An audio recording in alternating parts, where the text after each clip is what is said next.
Kuala Lumpur అంతర్జాతీయ విమానాశ్రయం.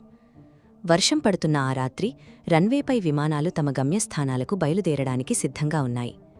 ఆ వరుసలో నిలబడిన విమానాల్లో MH370 ఒకటి. ఇది ఒక బోయింగ్ 777-200ER.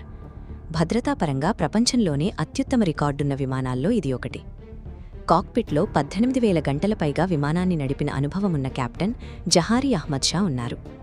ఆయనతో పాటు 12 మంది సిబ్బంది, 227 మంది ప్రయాణికులు విమానంలో ఉన్నారు. టేకాఫ్కు ముందు జరిగిన ప్రతి తనిఖీ, ప్రతి నివేదిక సాధారణంగానే ఉంది. ఆ సమయంలో ఈ ప్రయాణం ప్రమాదంలో పడుతుందని భావించడానికి ఎలాంటి సాంకేతిక ఆధారాలు కనిపించలేదు. రాత్రి 12:41 విమానం రన్వేపై నుంచి గాల్లోకి ఎగిరింది. కౌలాలంపూర్ నుంచి బీజింగ్ వైపు తన నిర్దేశిత మార్గంలో ప్రయాణం సాఫీగా మొదలైంది. రాత్రి 1:19 ఎయిర్ ట్రాఫిక్ కంట్రోల్కు కెప్టెన్ నుంచి చివరి సందేశం అందింది. గుడ్